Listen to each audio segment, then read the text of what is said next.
എല്ലാവർക്കും സലു കിച്ചണിലേക്ക് സ്വാഗതം. ഇന്നത്തെ നമ്മളുടെ 5:52 വളരെ മനോഹരമായിട്ടുള്ള പ്രഭാതമാണ് ഈ കാണുന്നത്. അപ്പൊ ഇന്ന് നമ്മൾ ബാസി അണ്ണൻ്റെ അടുത്ത് വരാൻ പറഞ്ഞിട്ടുണ്ടായിരുന്നു. അപ്പൊ വരുമ്പം കുറച്ച് വാഴക്കന്ന് കൂടി കൊണ്ടുവരാൻ പറഞ്ഞിരുന്നു. അപ്പൊ ബാസി അണ്ണൻ ഇപ്പൊ വന്നിട്ടുണ്ട്. അപ്പൊ ഞാൻ കണ്ടില്ലായിരുന്നു. അപ്പൊ ഞാൻ ഈ വാഴക്കന്ന് കൊണ്ടുവന്നത് കാണാനായിട്ടൊന്ന് പോവാണ്. കഴിഞ്ഞ പ്രാവശ്യം വന്ന് എല്ലാം ചെയ്ത് പോയിട്ടൊന്നാണ്. അന്ന് നമ്മള് ഇത് വീഡിയോ എടുത്തിട്ടുണ്ടായിരുന്നു. നല്ല ക്ലീൻ ആക്കിയിട്ട് പോയതാണ്. അതിനിടയ്ക്ക് ഇതാ കാട് പിടിച്ചു. മാസത്തില് എത്ര തവണ വൃത്തിയാക്കണം ബാസിന? 2 തവണയെങ്കിലും വൃത്തിയാക്കണോ? മാസത്തിലൊന്നും വേണ്ട, 2-3 മാസം കൂടുമ്പോൾ മതിയാകും. 3 ദിവസം ആയിട്ടൊന്നും ഇല്ലല്ലോ നമ്മൾ വെച്ചിട്ട്. എന്ത് എന്ത് ഇതാണ് വാഴ? ഇത് പിന്നെ കപ്പയും മറ്റേ കദളി വാഴയും. കദളി വാഴ, കദളി എന്ന് പറഞ്ഞാൽ അത് കൊല ഭയങ്കര കന്നാണ്. ഇതിൽ കന്ന് ഭയങ്കര നോക്കട്ടെ. ഇനി മഴ പെയ്യില്ല കേട്ടോ. വെയിൽ പറയില്ല നീ. വെയിലുണ്ട്. ഓ, ഇത് ഏതാണ് നമ്മൾ എങ്ങനെ തിരിച്ചറിയും? അത് വാഴ തിരിച്ചറിയാം. ഇവർക്കറിയാം മൂട്ടി നിൽക്കുന്ന. ഇപ്പം ഇതിൻ്റെ മൂട്ടിൽ നിന്ന് വരുന്ന ഏതായിരിക്കും? നമ്മൾ ഈ കന്നിൽ അതിൽ 2 എണ്ണം ഉണ്ട്. വെട്ടാറായില്ല, പക്ഷെ അതിൻ്റെ കൂമ്പെടുക്കണം. കപ്പാഴ അത് വലുത് തന്നെയല്ലേ? അതിൻ്റെ അത് വെട്ടിയായി അല്ല കൊണ്ടുവരാക്കൂല, ബസ്സിലൊന്നും കയറ്റൂല എന്ന് പറഞ്ഞാൽ ഇതുപോലത്തെ വാഴയാണ് നല്ല കൊല വീഴണം. അതാ നീ അത് മതി.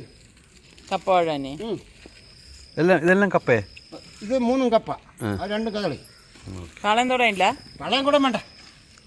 പാളയം കൂടെ ഇതും വെക്കരുത്. നോക്ക് സമി. ആ, ഞാന് പറിച്ചിരുന്നതിന് മുൻപ് അത് പറഞ്ഞുതരാം.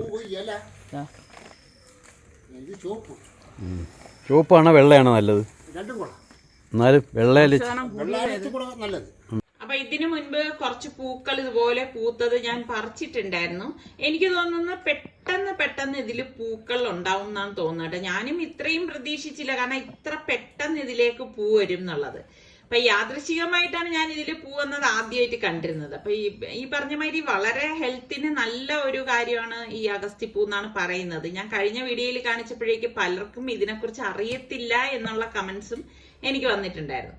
പിന്നെ ഇതുപോലെ വാഴക്കൂമ്പ് നിപ്പുണ്ടായിരുന്നു. അപ്പൊ ഞാൻ അതും കൂടി ഇതുപോലെ ഒന്ന് ഒടിച്ചെടുത്ത്, ശരിക്കും പറഞ്ഞാൽ ഈ വാഴക്കൂമ്പൊക്കെ നമ്മൾ ഒടിച്ചെടുക്കുമ്പോൾ ഇതിൽ നിന്ന് തേൻ എത്ര പേര് കുടിച്ചിട്ടുണ്ട്? നല്ല ടേസ്റ്റ് അല്ലേ ഇങ്ങനെ കുടിക്കാനായിട്ട്.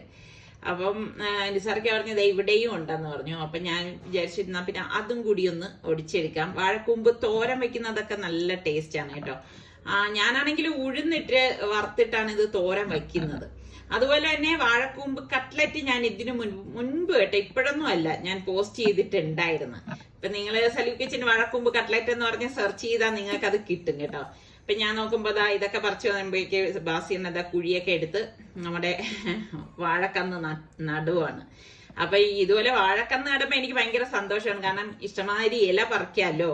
അപ്പൊ വാഴക്കണ്ണ് നട്ടുടൻ ഇതുപോലെ വെള്ളം ഒഴിച്ചു കൊടുക്കാണ്. ഇതൊക്കെ കാണാൻ തന്നെ നല്ല രസമാണ്. കണ്ടുകൊണ്ടിരുന്ന സമയം പോണതേ അറിയില്ല. രാവിലെ ചായ കുടിക്കാൻ വന്നപ്പോ തന്നെ ഞാൻ കുറച്ച് തുണി മെഷീനിലേക്ക് ഇട്ടിട്ടുണ്ടായിരുന്നു. അപ്പൊ ഞാൻ അതൊന്ന് വിരിച്ചിടേണ്. ഇപ്പോഴത്തെ ക്ലൈമറ്റ് എന്ന് പറഞ്ഞു കഴിഞ്ഞാല് നല്ല മഴ പെയ്യേണ്ട സമയത്ത് മഴയും പെയ്യും, കുറച്ച് കഴിഞ്ഞാൽ നമുക്ക് തന്നെ അതിശയം തോന്നും നല്ല വെയിലും ഉണ്ടായിരിക്കും കേട്ടോ. അപ്പൊ ഇച്ചിരി വെയിൽ കണ്ട ആ ഒരു സമയത്ത് ഞാൻ വിചാരിച്ചു ഇതെല്ലാം ഒന്ന് വിരിച്ചിട്ടേക്കാന്ന് എഴുതി.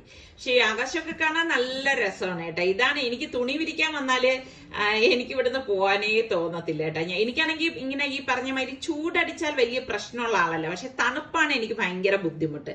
അപ്പൊ ഞാൻ തുണിയെല്ലാം വിരിച്ചു കഴിഞ്ഞിട്ട് ഞാൻ താഴെ ഞാൻ ഇതുപോലെ ഇടയ്ക്കിടയ്ക്ക് ഇവിടെ വന്ന് നോക്കും കേട്ടോ എന്തായെന്നുള്ളത്. അപ്പം ബാസിയണ്ണൻ ഇതുപോലെ അവിടെ ഇതുപോലെ ഓരോന്നൊക്കെ തടവെടുത്തും വാഴക്കന്ന് നട്ടും ഒക്കെ വെച്ചിരിക്കുകയാണ്. അപ്പൊ ഇനിയിപ്പം ഇതൊന്ന് വളർന്നു വരണം. നമ്മുടെ വീട്ടിൽ പെട്ടെന്നൊരു ഗസ്റ്റ് ഒക്കെ വന്നാൽ ഉണ്ടാക്കുന്ന 2 റെസിപ്പിയാണ് ഞാൻ ഇപ്പൊ ഉണ്ടാക്കുന്നത്. അപ്പൊ ഞാൻ 2 ടേബിൾ സ്പൂൺ എണ്ണ പാനിലേക്ക് ഒഴിച്ചിട്ട് വലിയൊരു പീസ് ഇഞ്ചിയും ഒരു 4 പച്ചമുളകും കൂടി ഒന്ന് ക്രഷ് ചെയ്തെടുത്തിട്ടുണ്ട്. പിന്നെ കുറച്ച് കറിവേപ്പിലയും കൂടി ഇട്ട് ഇതുപോലെ ഒന്ന് വഴറ്റിയെടുക്കും. അപ്പൊ അതൊന്ന് വഴണ്ടി വരുന്ന സമയത്ത് ഞാൻ ഇതിലേക്ക് 2 മീഡിയം സൈസിലുള്ള സവാള ചെറുതായിട്ട് അരിഞ്ഞത് ഇതിലേക്ക് ചേർത്തിട്ട് ഇതുപോലെ ഒന്ന് ഇളക്കിയെടുക്കും. അപ്പൊ ഒരുപാട് അങ്ങ് മൂത്ത് വരേണ്ട ആവശ്യമില്ല. ജസ്റ്റ് ഇതുപോലെ ഒന്ന് വഴണ്ടി വരുന്ന സമയത്ത് നമുക്ക് ഇതിലേക്ക് 1 ടീസ്പൂൺ മഞ്ഞൾപ്പൊടി, 1 ടീസ്പൂൺ ഗരം മസാലപ്പൊടി, 1 ടീസ്പൂൺ മുളക് പൊടി, 1/2 ടീസ്പൂൺ കുരുമുളക് പൊടി, 1 ടീസ്പൂൺ മല്ലിപ്പൊടി, പാകത്തിനുള്ള ഉപ്പ് ഇത്രയും കൂടി ചേർത്തിട്ട് നല്ലതുപോലെ ഒന്ന് ഇളക്കി കൊടുക്കാം. അപ്പൊ ഫ്ലെയിം കുറച്ച് വെച്ച് പൊടികൾ കരിയാതെ നമ്മളിത് ഇളക്കി വഴറ്റിയെടുക്കണം. ഇത് ഉണ്ടാക്കിയെടുക്കാൻ എളുപ്പമാണ് കേട്ടോ. അപ്പൊ ഞാനിവിടെ പകുതി പൊട്ടറ്റോ പൊടിച്ചത് ഇതിലേക്ക് പുഴുങ്ങി പൊടിച്ചത് കേട്ടോ, പുഴുങ്ങിയിട്ട് പൊടിച്ചെടുത്തത് ഇതിലേക്ക് ചേർത്ത് കൊടുക്കാണ്. ചേർത്ത് കൊടുത്തിട്ട് നല്ലതുപോലെ ഒന്ന് ഇളക്കി കൊടുക്കുക. അപ്പൊ നമ്മള് ഇത് മസാലക്കൂട്ട് ഉണ്ടാക്കുന്നതിന് മുൻപ് പൊട്ടറ്റോ ഒന്ന് പുഴുങ്ങിയെടുത്താൽ മതി. അപ്പൊ ഇതുപോലെ വഴറ്റിയെടുക്കണം. ഒരു മിക്സിയുടെ ജാറിലേക്ക് ഞാൻ 2 മുട്ട ഇതിലേക്കൊന്ന് പൊട്ടിച്ചൊഴിക്കും. അപ്പൊ ഈ മുട്ടയ്ക്കൊപ്പം തന്നെ ഞാൻ പാലും കൂടി ഇതിലേക്ക് ചേർത്ത് കൊടുക്കുകയാണ്. ഞാനിവിടെ 1/2 ലിറ്റർ പാൽ എടുത്തിട്ടുണ്ട്. അപ്പൊ ഡയറക്റ്റ് ആയിട്ട് നമുക്ക് മിക്സിയുടെ ജാറിൽ തന്നെ ഒഴിച്ചു കൊടുക്കാം. പിന്നെ നമുക്ക് വേണ്ടത് പാകത്തിനുള്ള ഉപ്പാണ്. അതുപോലെ തന്നെ 1/2 ടീസ്പൂൺ കുരുമുളക് പൊടിയും കൂടി ചേർത്തിട്ട് ഇതൊന്ന് അടിച്ചെടുക്കണം.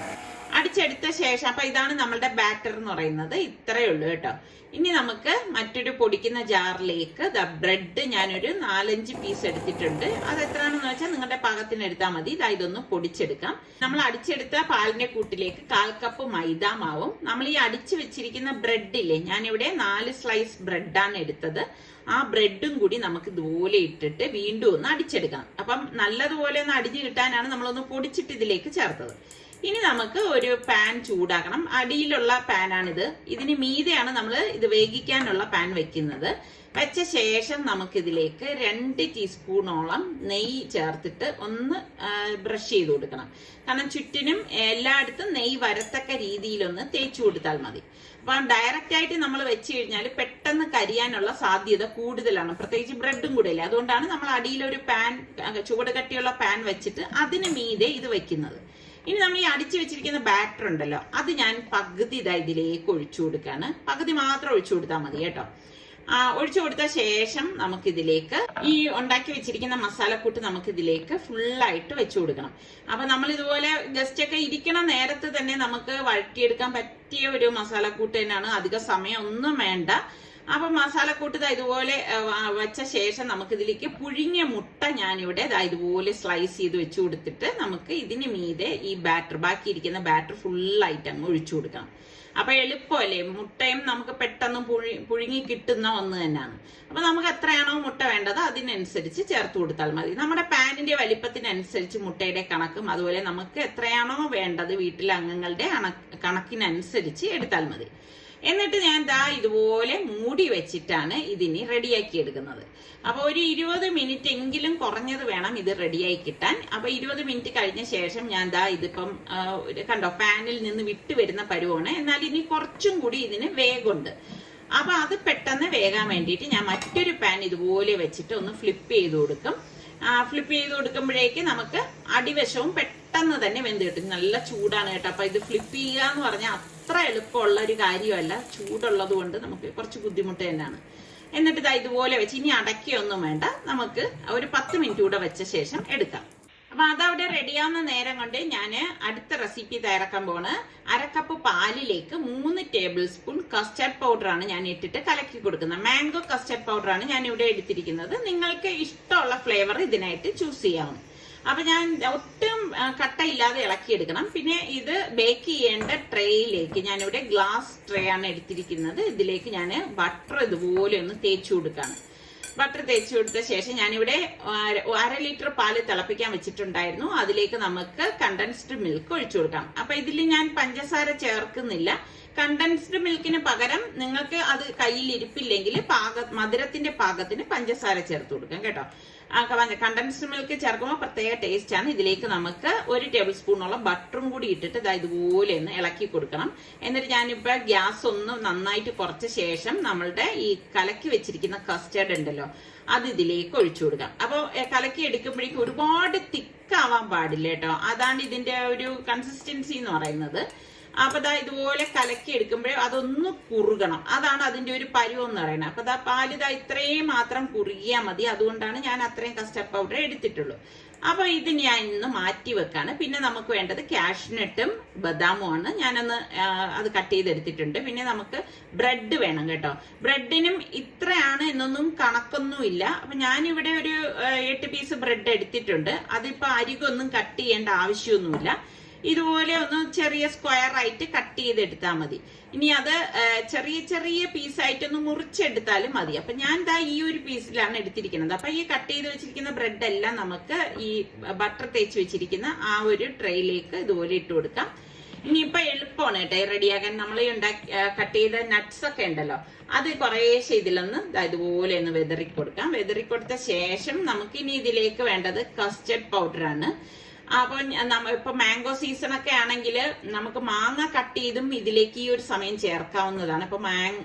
ഇപ്പൊ മാങ്ങ സീസൺ ഒന്നും അല്ലല്ലോ. അപ്പൊ നമ്മൾ കസ്റ്റർഡ് ഞാൻ ഇതിലേക്ക് ഫുള്ളായിട്ട് അങ്ങ് ഒഴിച്ചു കൊടുക്കാണ്. അപ്പൊ ബ്രെഡ് ആയതുകൊണ്ട് തന്നെ ഇത് പെട്ടെന്ന് സോക്കായി കിട്ടും കേട്ടോ. പിന്നെ ബാക്കി ഇരിക്കുന്ന ഈ ബദാമും അണ്ടിപ്പരിപ്പും ഉണ്ടല്ലോ, ഞാൻ ഇതുപോലെ ഇട്ട് കൊടുക്കുകയാണ്. ബദാം അത്ര മസ്റ്റ് ആയിട്ടുള്ള കാര്യമൊന്നുമല്ല. നിങ്ങളുടെ കയ്യിൽ അണ്ടിപ്പരിപ്പോ ഒന്നുമില്ലെങ്കിൽ കപ്പലണ്ടി കിട്ടിയാൽ അത് ഇട്ട് കൊടുത്താലും മതിയാവും. പിന്നെ ബദാമും അണ്ടിപ്പരിപ്പും ഒക്കെ ഇടുമ്പോൾ ടേസ്റ്റ് വേറെയാണ്.